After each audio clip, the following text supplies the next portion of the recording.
Zik FM, ma radio, numéro 1 au Sénégal. Zik FM. Zik FM benn waxtu asalaamaaleykum. ni ñu leen ko junj woon ci bopp xibaar yi ginnaaw manifeste yi fi amoon ci lañ tegoon loxo ki nga xam ne moo di Ahmed Aidara nekk maire bu Guédiawaye loolu waral nag boolem askanu Guédiawaye daal di maire ba futtu joxañ baaraamu tuuba ki nga xam ne moo di njiit réew mi di Macky Sall ngir mu bàyyi Ahmed Aidara mu delluwaat ci ab liggéeyam ndax boobu ba léegi askan wu mënuñu am benn këyit foofee ci mairie ba dañuy dem Guédiawaye fekk fa sëñ Aliou Diop moo ñu tànnal na seen kàddu. bi ñu jàppee maire Ahmed Aidara ba léegi mairie Guédiawaye doxatul la fa nekk ci dossier yi ñu war a signé keneen mënu ko signé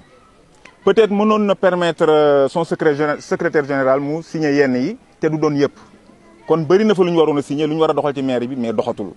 kon Macky Sall tooñul Ahmed Aidara mais population Sénégal Guédiawaye la tooñ lan la bëgg nañ ko xool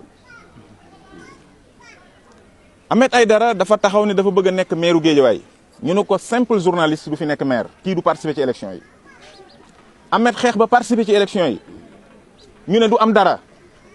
Ahmed xeex ba ñu nommé ko ñu ne nag léegi nañu fexe ba liggéey bii mu war a liggéey du ko doxal